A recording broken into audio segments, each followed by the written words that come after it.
Let me get to my second point today. Let me talk about where high performers, which is likely you, struggle with that transition from operator to entrepreneurial owner, okay?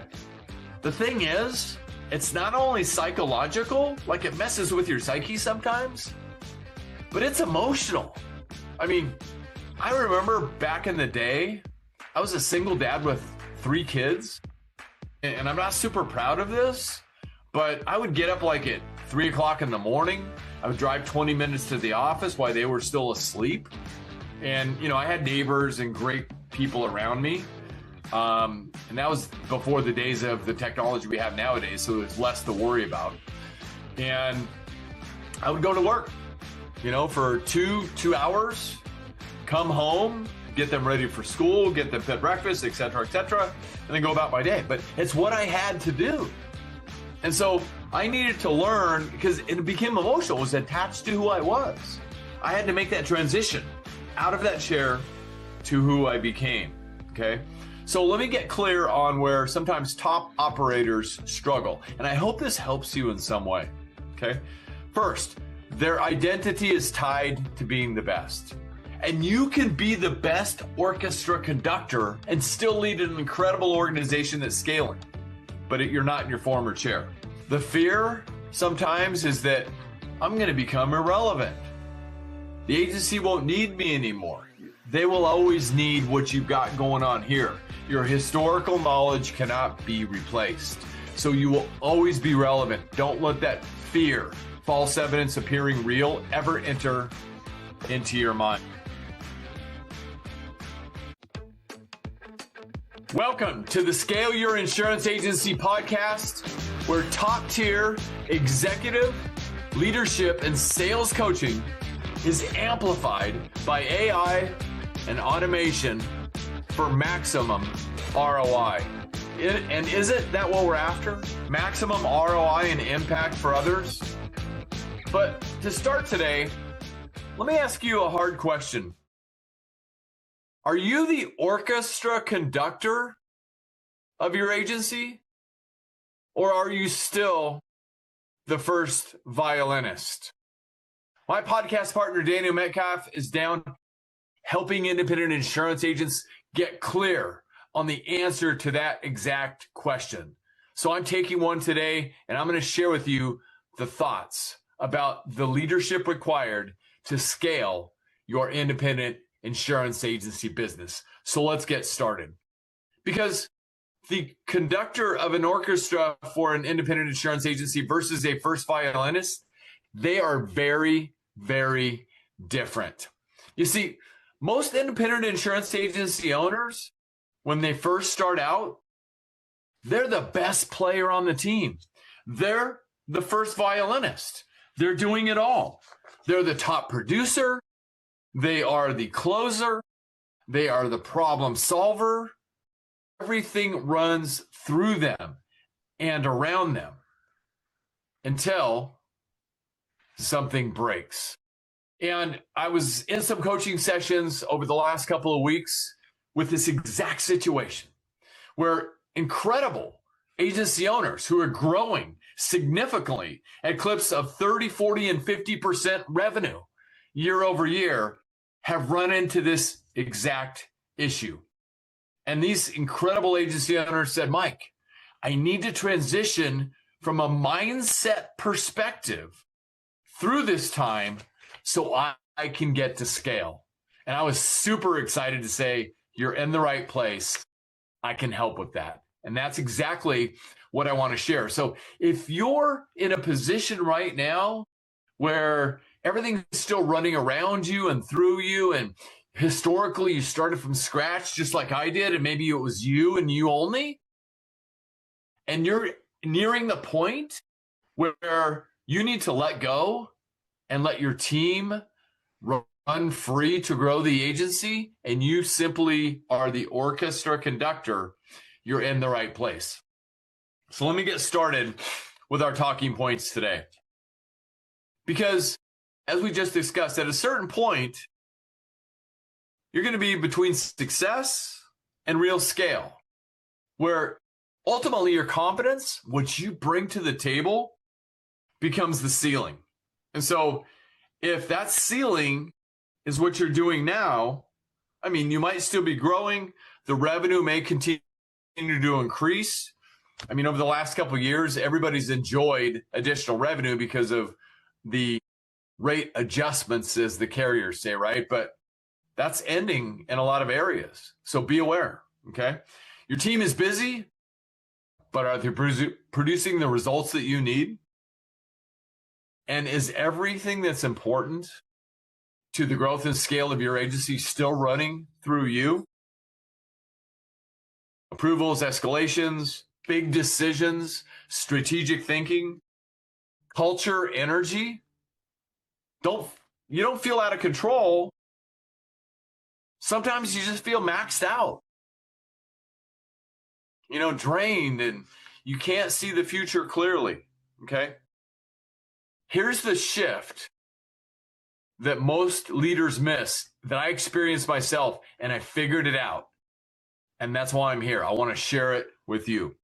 The skills that built your agency are not the skills that will scale your agency. Let me say that one again. The skills that built your agency are not the skills that will scale your agency. It's important that you understand that. You see, operators execute. Entrepreneurial leaders design. Operators solve.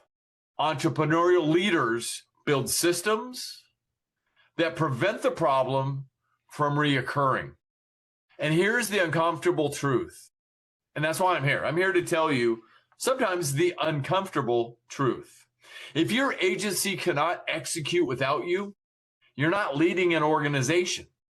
You're leading an extension of yourself. Today, we're going to talk about the transition from operator to entrepreneurial leader, from first violinist to conductor, and why accountability sometimes is the missing piece that turns empowerment into true execution that scales. Because scale doesn't happen when you work harder. Scale happens when you stop playing every instrument and become the orchestra conductor. Let's get growing. I want to bring to you 6 points today, and I'm going to work with them pretty quickly. So get ready to maybe pause and write down if you need to. But I want to make sure I get you all of these 6 points because they're absolutely critical to you growing and ultimately positioning yourself to scale your agency. And remember, the definition between scaling and growing is linear. It's how you might have done it in the past. But if you keep doing the same old thing you've been doing, you're going to get the same old results. The linear growth, we're going 5%, 10% maybe every year, and we're good.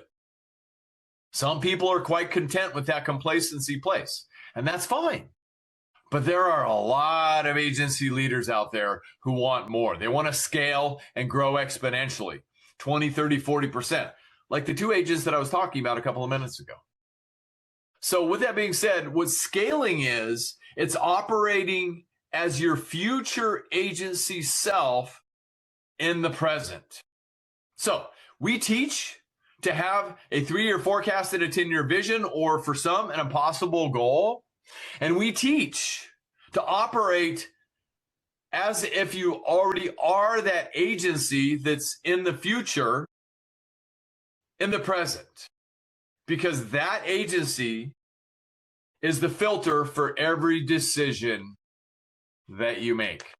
Let's get to the 6 points that I wanted to share with you today. First, like I said, the first violinist versus the orchestra conductor. If you started out as the first violinist, you were the producer, the closer, the organizer, and doing all the other admin stuff, it got you to a certain point, but it's not going to get you to where you want to go. Okay? So know that. You want to be the orchestra conductor, conducting the orchestra, all the instruments. You are the one that makes sure that music is fine music, that is pleasing to the ear and to the eye. That is where the real revenue results occur. You see, again, most agency owners built their business with them being the best player on the field. The top producer, the problem solver, the most technical, first in, last out. Remember? Maybe you're still there. Okay. That's the first violinist. But the scale, the true scale of a business, it demands something different. Again, you're not going to get to where you want to go doing the same old thing that you've done to get to where you are today. Scale demands that you don't play every instrument, that you design the music, that you control the tempo. Now, let me be clear on something. When I say control the tempo, it doesn't mean you control the people. You've got to let go. You must trust.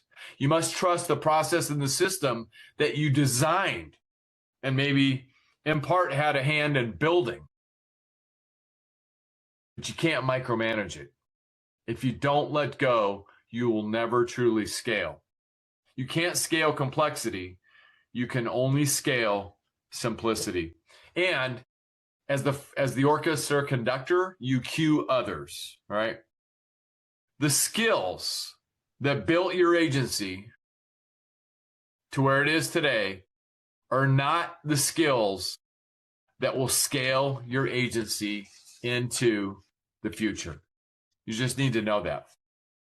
I have been working feverishly on something for about the last 6 months, and I'm almost there, okay? I want to share with you a core thought from that work. I mean, it's been awesome. I have homework every week. Last weekend, I had 8 hours of homework, but I've learned so much on how to position independent insurance agencies from a specific thought process to get to scale faster. And I want to share with you a core message out of that. And please write this one down. If you need to pause, grab something to write with, please do. Machines remove friction. Leaders design capacity. And humans build trust. Let me repeat that one. Machines remove friction. Leaders design capacity. And humans build trust. That's what I'm encouraging you to think about here. Let the machines, the AI, automation, and technology do all the work that it can possibly do. It'll free people up. And you, the leader, are the one designing the capacity that your team can operate within so they can build more trust with your clients, your prospects, and your communities. Because that's the thing that nobody will ever be able to take away from us, regardless of what happens with AI and technology and automation. The human existence and that trust, it will always be there. And that's one thing I identified many years ago in the agency business. Not only does money follow trust, but insurance is a mystery. People don't understand it. They don't want to deal with it. They don't want to talk about it. They don't get up in the morning, I can't wait to call your office. They don't think that. They certainly don't want to pay their premium, but when they need it, it better be there. That's why humans build trust. Let me get to my second point today. Let me talk about where high performers, which is likely you, struggle with that transition from operator to entrepreneurial owner. Okay. The thing is, it's not only psychological, like it messes with your psyche sometimes, but it's emotional. I mean, I remember back in the day, I was a single dad with 3 kids, and I'm not super proud of this, but I would get up like at 3 o'clock in the morning. I would drive 20 minutes to the office while they were still asleep. And, I had neighbors and great people around me. And that was before the days of the technology we have nowadays. So there's less to worry about. And I would go to work, for two hours, come home, get them ready for school, get them fed breakfast, et cetera, and then go about my day. But it's what I had to do. And so I needed to learn, because it became emotional, it was attached to who I was. I had to make that transition out of that chair to who I became. Okay. So let me get clear on where sometimes top operators struggle. And I hope this helps you in some way. Okay. First, their identity is tied to being the best. And you can be the best orchestra conductor and still lead an incredible organization that's scaling, but you're not in your former chair. The fear sometimes is that I'm going to become irrelevant. The agency won't need me anymore. They will always need what you've got going on here. Your historical knowledge cannot be replaced. So you will always be relevant. Don't let that fear, false evidence appearing real, ever enter into your mind. Next, sometimes they don't trust execution without them. Let me tell you something that I said this to a large group of agents late last year. And one of the agencies, super high performing agency, by the way, agency owner came up to me about a month later and said, Mike, I remember when you said this, and I went back and made the decision, changed my agency for the future. So happy to hear that. I said, nobody will ever be able to do it to 100% of what you can do yourself. No human being will ever be able to do it as well as you do, to your 100%. My belief is if you have a teammate that can do it to 80% of what you can do, count that as a huge win and run with it. Okay. So this agency owner went back, installed the second in command, as we say, as the VP of the organization and got the heck out of the way. Now they're on to scale. Great stuff. Great stuff, by the way. And next, they confuse control with leadership. You can't control people. You can only suggest and lead their direction. If you want to control them and choose to micromanage them, you will never get to true scale. And I could go on for that one for about 3 hours, okay? But just know that. Operating from the owner seat versus the producer operator seat, that transition is key. See, the bottleneck is not capacity.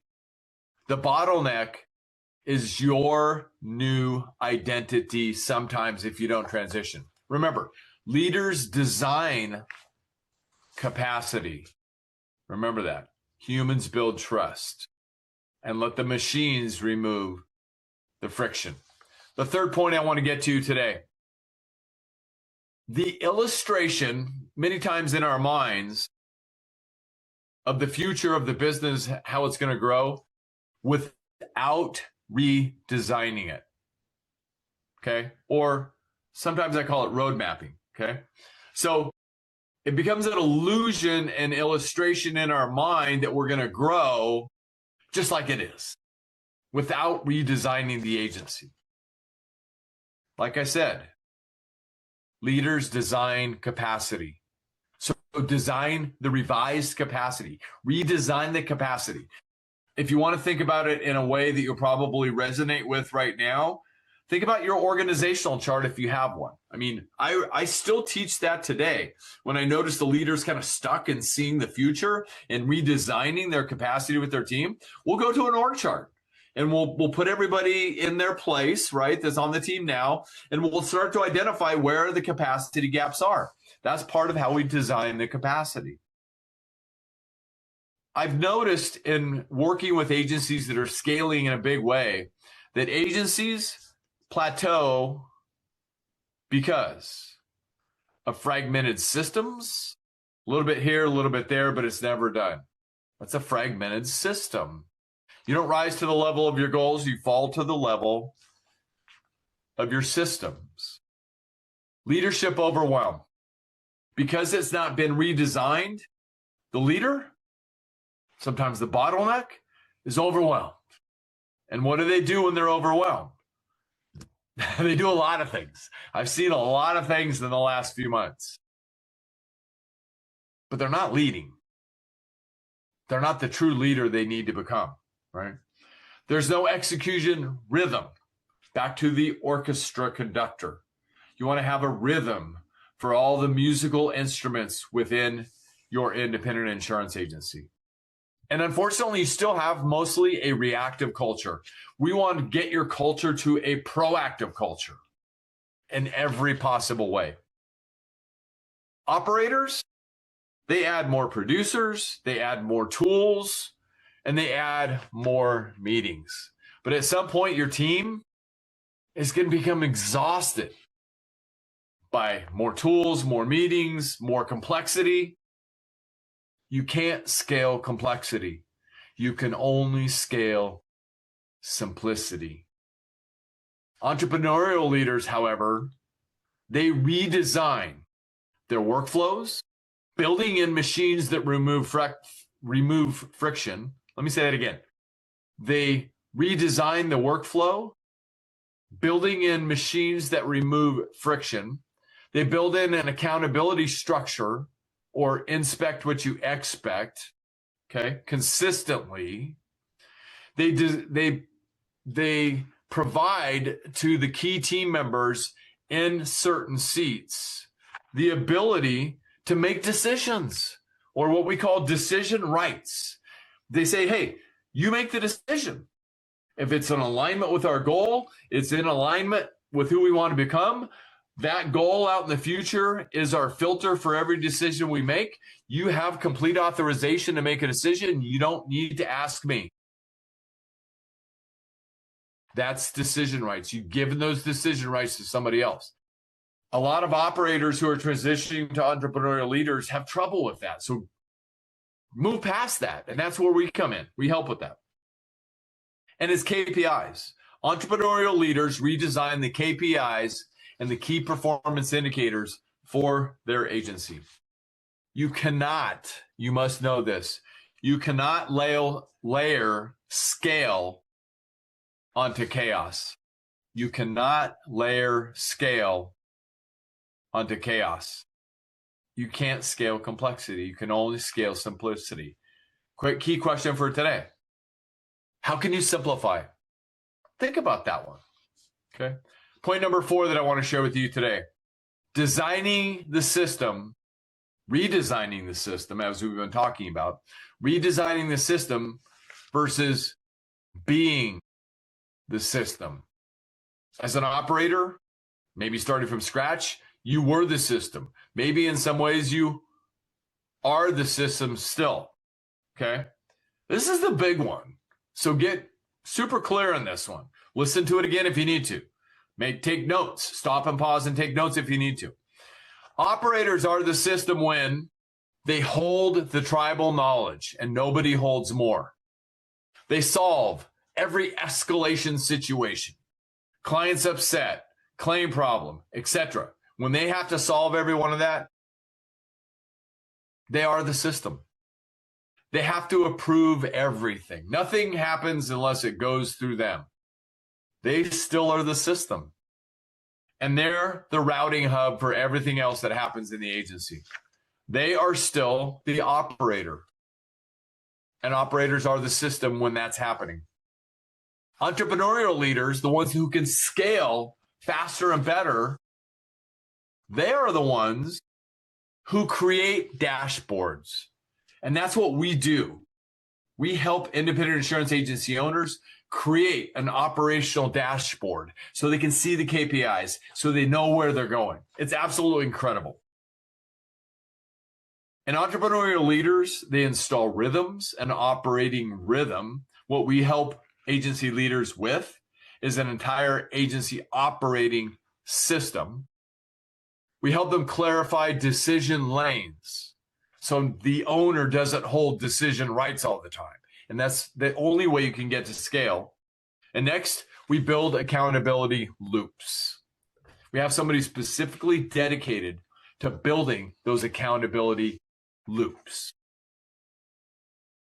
Know this, if your absence creates anxiety, you are still the system.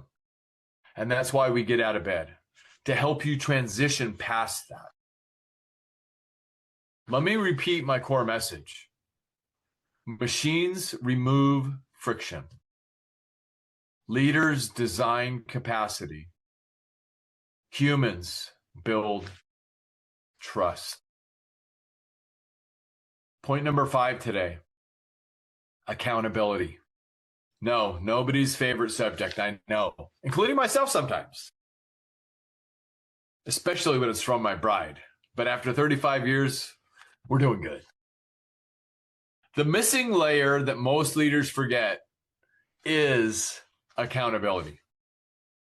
This is where you really want to lean in with your team. And it's okay to be vulnerable. That makes you real. That makes you human. I mean, be willing to talk about your own shortcomings. We've all got them. There will be no perfect effort today. There will be no perfection today. There will be no perfection tomorrow, nor next week, nor next month, nor the rest of this year. The only thing that you can ask from anybody is a perfect effort. And that's where you want to lean in with your team. You see, many leaders, when they think about accountability, they think, if I empower them, they'll execute. Remember I was talking a couple of minutes ago about nobody will ever do it to as good as you can do it. If you can do it at 100% yourself, there's nobody else out there that can do it as well as you do, or is as passionate about it as you are, or cares about it as much as you do. They're not out there. If you have somebody that can get to 80% of what you do, count that as a huge win, celebrate, and move on. Okay? So most leaders think, I'm going to empower them, they'll execute, we're going to be great. Until they find out after they start inspecting things ain't so good. Okay? Empowerment without accountability creates these things. And you got to know this. It creates drift. People drift on to other things. They're distracted by shiny objects.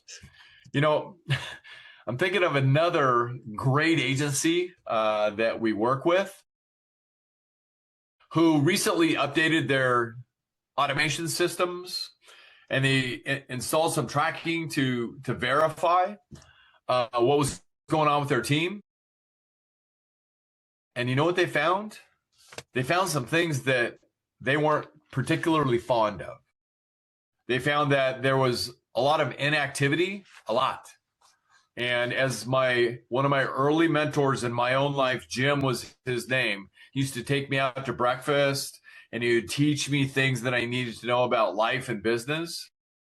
And he used to teach me, Mike, if you got people that are sitting around on the clock and they're not working, they're actually stealing from your company. Now, I know in today's world that might be a little bit harsh, but that's true, right?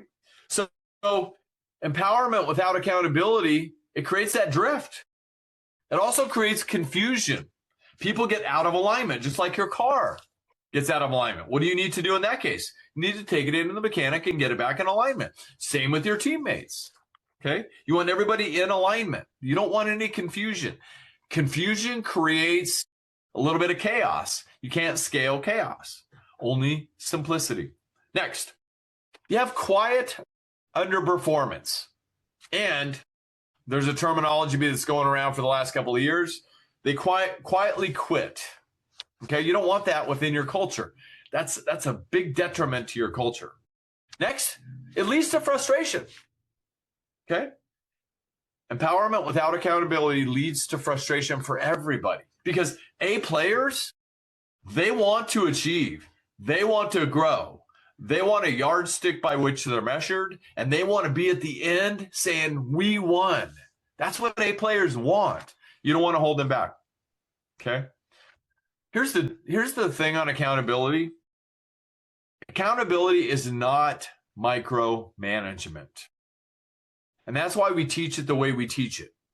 Okay? It's very specific and it lets the team have their own guide. And I'm so proud of many of our members who have taken what we teach. They said, hey, can we take the basis of what you teach and make it our own? They've created their own blueprints, which is their team member operating system when they're within their agency. They've stopped working their desks and everything else, and they're now truly leading as entrepreneurs. So proud of them. and they're doing things with their lives to lead their companies to scale and to the next level. Super, super proud of them. Okay. Accountability breeds responsibility because, one, people rise to visible standards. People rise to visible standards. Two, measured work improves. Measured work in progress improves. And A players, they want to see that incremental improvement. They want to see it because that's what fires us up. Next, clarity removes resentment. And that's something you can't have within your culture. You can't have that resentment. You've got to have complete clarity on where we're going and all of those things.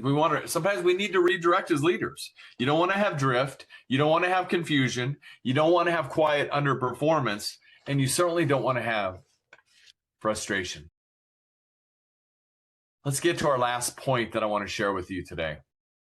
And these are the 5 shifts that you can make if you're there from operator to entrepreneurial leader. And if you're already at the entrepreneurial leader, virtual high five, well done. Make sure that you're rock solid on all 5 of these. So make sure you get this again and make sure you are really, really good and leading at a level of excellence for your team. Okay. By the way, that brings to thought another leadership tip. And I say this fairly often, and I say this from an encouragement standpoint. You're responsible to your team. You are not responsible for your team. Give them the training. Give them the tools and resources they need. And get the heck out of the way. Now, the other thing you want to do, and I've got this written down right here. It's big on my radar this year. You want to have a culture of elevated expectations and accountability. Elevated expectations and accountability. But give them everything they need and get the heck out of the way. But build in that accountability. And the agencies that have built the playbooks that we teach, that is part of their accountability. They do a quick check-in once a month. How you doing on your playbook? Everything in alignment. I've got a coaching session right after this with the team that's got some people out of alignment. But I've already come up with the solves for them. Great. We're going to get them right back to where they need to be so they can move to scale. Here's the 5 shifts from operator to entrepreneurial leader. 1. And by the way, you can make this shift. And once you make this shift, you'll have a strong framework to operate from within. Shift 1, from the doer to the designer. From the doer to the designer. Machines remove friction. Leaders design capacity. Humans build trust. Okay? So you want to move to the designer of the capacity. Shift 2, move from the solver. Move from the solver to the system builder. Move from the solver to the system builder. Build the systems. Design the systems. Let your humans build the trust. Number 3, go from responder to strategist. Your goal is strategy. You are the orchestra conductor of the strategy. Build the strategy. Strategize with your leadership team. Have that balance within a team. It's always good when everybody's got a varying opinion. You don't always have to agree. That's good and healthy for the organization. Build the strategy. Number 4, go from approval hub to decision architect. Okay? Give the decision rights to somebody else. It cannot always be you. And shift number 5, go from busy to intentional. Go from busy to intentional. Be intentional about your plan. You should be forecasting at least 3 to 6 months out, if not beyond that. And again, that big goal in the future, that is the filter that you run any decisions through. Here's what we're helping agencies with, and this is what we want for all of you. Our system, our agency operating system called Onyx, it builds capacity, not activity. Because machines remove friction, leaders design capacity, and humans build trust. I hope this has helped you today. And if you're anywhere in that operational chair, I hope this helps you move on from that to become the orchestra conductor, because that's what we want for you. It's a wonderful, incredible place to be. And the journey that I personally have been on through that, and I will caution you right now, there was some bumps in the road in the middle that were very uncomfortable. But I live to tell, I live to share with all of you to make sure that you don't experience those bumps, maybe like we did. And you know what got us through? I mean, one or two core team members, leadership team members that stuck by our side through thick and thin. That's the key. Make sure you have that leadership team around you as well. Vitally, vitally important. If this episode resonated with you in any way, here's the real question. Are you building a business that grows without you, or one that depends on you? You see, what we're building is not more tools. It's not more tasks. It's one dashboard. It's one strategy. It's one automation plan. It's one leadership rhythm. It's one ROI path. If you're ready to move from owner to operator, from reactive to strategic, your next simple step is to jump on an Onyx strategy session. They're free. There's no obligation. The link is somewhere around this podcast. Let's jump on so we can talk about your future. May or may not be a good fit for you, and that's okay. But if it is, your future has absolutely no limits. Let's go find out how to reach your full potential. I will see you on the next episode.